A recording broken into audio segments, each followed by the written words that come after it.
यदि आप corporate world में हैं या अन्य किसी जॉब में, ये बॉस या कंपनी के द्वारा जब कोई आपको बड़ी रिस्पॉन्सिबिलिटी दी जाती है तो आप बहुत अच्छा फील करते हैं, क्योंकि आप उसके बदले में इमेजिन करते हैं बहुत सारा पैसा, नेम, फेम, सक्सेस और प्रमोशन। लेकिन कॉर्पोरेट जहां बड़ी रिस्पॉन्सिबिलिटीज एक टर्निंग पॉइंट साबित हो सकती हैं, कभी कभी आपके कैरियर के लिए एक बड़ी रिस्क भी बन सकती है।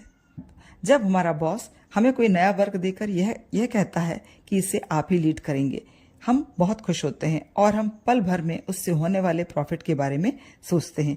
लेकिन जिस तरह हर सिक्के के दो पहलू होते हैं, हाथ में यह अपॉर्चुनिटी कैरियर के लिए बड़ा ट्रैप भी बन सकती है। तो इस तरह की जिम्मेदारी या अपॉर्चुनिटी यदि आपके सामने आ रही है, में लेने से पहले इसके बेनिफिट्स के बारे में जान लें, इसके जोखिम के बारे में जान लें। क्या हो सकते हैं बेनिफिट्स यदि आपने रिस्क ले ली है, और बिना सोचे समझे ली गई जिम्मेदारी किस तरह से आपको परेशान कर सकती है, और अंत में ये भी जानते हैं कि ऐसी कंडीशन में रिस्क लें या नहीं। Your visibility and your recognition.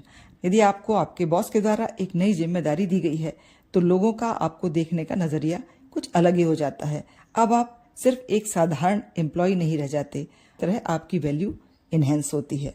यह स्किल अपग्रेडेशन। किसी नए वर्क की जिम्मेदारी के लिए भले ही आपके पास उतनी स्किल या कैपेबिलिटी ना हो, आप अपनी वैल्यू बढ़ाने के लिए और अपने आप को प्रूव करने के लिए मजबूरी या दबाव में ही सही तेजी से सीखना और जानना शुरू करते हैं, जिससे ऑटोमेटिकली आपका स्किल अपग्रेडेशन होता है, जो कि आपकी कैरियर के लिए बेनिफिशियल हो सकता है। Fast track promotions.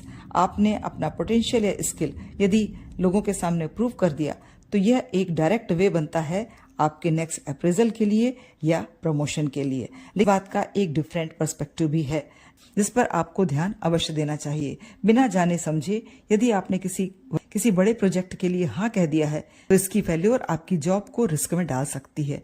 तो हाँ कहने से पहले इसके नेगेटिव इन्फ्लुएंसेस को भी जानना जरूरी है। Burnout and stress. मान लीजिए जो काम आपने हाथ में लिया है उस काम की बिल्कुल भी समझ आपको नहीं है। आपको उसे जानने के लिए, समझने के लिए बहुत सा समय, एनर्जी कंज्यूम करना पड़ेगा, जिससे आपका मानसिक तनाव बढ़ेगा। इस मानसिक तनाव के लिए क्या आप तैयार हैं? Your credibility loss. लेना अच्छा है, पर यदि आप उसे संभाल नहीं पाए और दिया गया प्रोजेक्ट फेल हो गया तो बॉस आपसे कोई भी रीजन या एक्सक्यूज को सुनने को तैयार नहीं होगा और आपकी इमेज एक इनकॉम्पिटेंट पर्सन की बन जाएगी।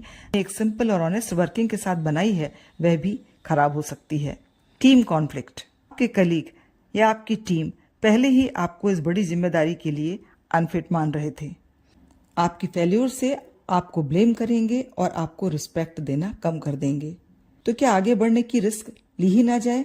यह भी गलत है। तो सही निर्णय कैसे लें? Right question to yourself. खुद से ऑनेस्ट हो जाइए। बड़े काम को लेने से पहले सबसे पहले जरूरी है आपकी खुद से ऑनेस्टी। आपके पास इस नए काम के लिए पोटेंशियल है या नहीं? क्या आप खुद को अपग्रेड करने को तैयार हैं? एनर्जी या समय है इसे पूरा करने के लिए? बॉस को हाँ कहने से पहले ये सारे क्वेश्चंस खुद से पूछें और रिक्वायरमेंट और डेडलाइन को समझने के लिए हाँ बोलने से पहले कम से कम एक दिन का वक्त अवश्य लें। Evaluate yourself. अपनी स्ट्रेंथ के बारे में सोच रहे हैं तो साथ ही साथ अपनी कमी पर भी फोकस करिए, जिसे सीखने के लिए आपको जरूरत होगी।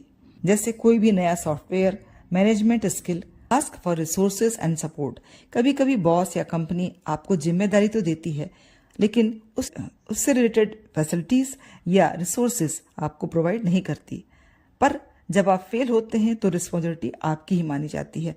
तब आपके कोई भी क्लैरिफिकेशन सुने नहीं जाते और आप किसी को ब्लेम करने की कंडीशन में भी नहीं होते। तो एक नियम हमेशा ध्यान में रखें, don't just say yes to impress, say yes to deliver.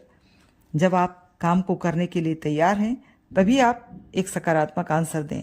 कि बिना तैरना सीखे समुद्र पर छलांग लगा देना बहादुरी नहीं, बेवकूफ़ी मानी जाती है। इसलिए जब भी किसी नए काम के लिए कदम बढ़ाएं तो सोच समझ कर उठाएं।